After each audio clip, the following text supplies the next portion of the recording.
Monday Night Chat with Wong Chen. Brought to you by the Member of Parliament for Subang. Welcome to Monday Night Chat, episode 37. We're going to talk about the first year of Pakatan Harapan government. We're going to do a very simple assessment on performance of government, performance of my office, and performance of the opposition.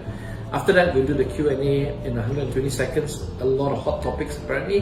And then lastly, we're going to introduce our new intern, Nathan. Okay, for Policy Monday, we're going to talk about performance of government. The Prime Minister has said that he would give 5 out of 10. I have differences with the Prime Minister, but generally respect the old man. But I would agree with him on the 5 to 10 rating. Except I think it would be better if the individual ministers are given a ranking, because I know some ministers are performing better than the average and some is performing below 5. So averaging that out, I don't know lah, yeah. But broadly speaking, my greatest problem with the government at the moment is the economy. You can't blame them because that's just the way it is. A lot of debt, a lot of mega contracts have to be renegotiated. Fiscal policy was challenging because we moved to SST from GST. So I don't blame the government about any economic issues. It's challenging times, trade wars, all that.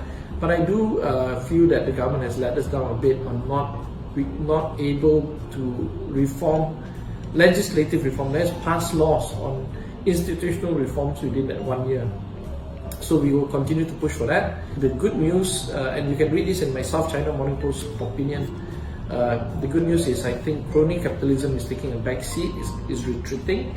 The civil society is more active now, demanding the government to deliver on institutional reform. So Dr. Mahathir has 1 more year to go in his term. So I hope that we'll see a lot more institutional reform in this coming year. Now, for my office, I wouldn't say we're doing great or we're not doing anything in particular. We are basically in the backbench. So I've been extremely busy in the Public Accounts Committee. We still write policy papers and we still urge the government to do reforms. We work very closely with the Speaker's Office and also like-minded MPs in Parliament to make sure that we bring back institutional reforms on Parliament itself. Yeah, so I made a trip, as you know, to Norway and then to England, to South Korea, Singapore, all this to look at the reform system that we should do. And then as visitors come visiting Malaysia, I also sit down in the select committee reforms and try my best. I mean, I'm not looking after any particular ministry. We're just looking at parliamentary reforms, but they're crucial. So it's hard for me to rank my own office, but I think my staff is doing quite well. We do serve our constituents. We do attend events, even though less, and I personally do a lot of diplomatic dinners and lunches with the embassies in Malaysia. Yeah. Okay. So lastly, performance of opposition. Not bad, but I think they're struggling in trying to find a rhythm or trying to be an opposition. It's a reversal of roles, so they probably need more time. And also some opposition members are still thinking about crossing over to Bersatu. So therefore, the opposition is not exactly united. We're seeing UMNO and PAS uniting more, but MIC, MCA, GPS and the Sabah opposition parties are a bit more distant from them. So we don't know what's that going to be like. But one thing is clear: the opposition can improve a lot. When we were in the opposition, our main concerns were always to do with the laws being passed, the policies, the budget, and the accountability of government.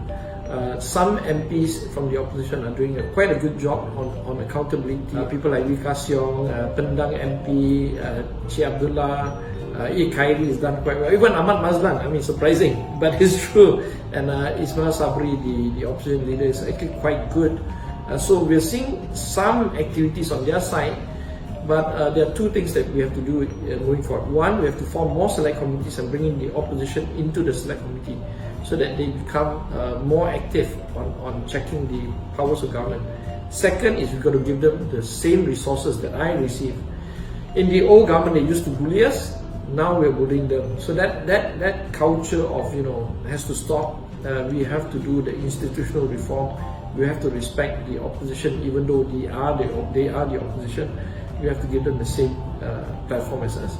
So I think 1 year review, government 5 to 10, My office, I won't put a rating, but I think the opposition also around 5 to 10. Yeah, 5 out of 10. Okay, that's it for Policy Monday this week. Okay, for Q&A this week, the questions are set by Ellie and also the new intern Nathan. 5 questions, quite good questions, so we're going to start now. First question, Appointments Select Committee will review the Chief Justice and the IGP.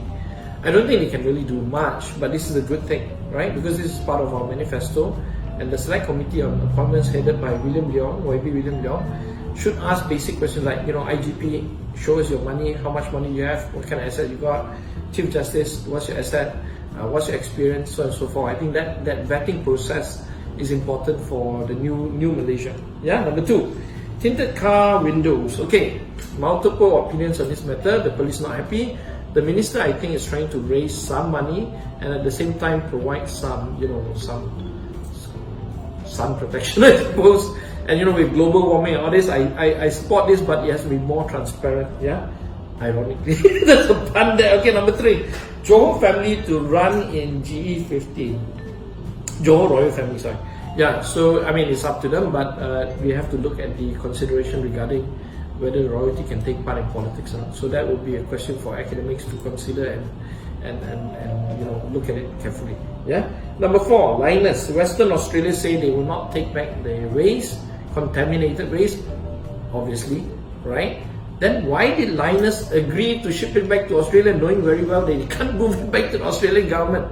Yeah, they can't bring it back to Western Australia. So obviously, Linus has to talk to our government, and our government better send a full team to Australia to find out what is the final status of that.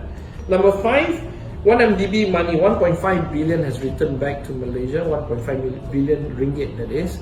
The question that we really want to know is how much did America and Singapore kept for their efforts? Now what I understand is not all money seized will return back. They will deduct some costs and expenses for seizing property and starting court cases against Jolo and gang. What is the amount? So going forward, we should ask those questions. That's it for Q&A this week.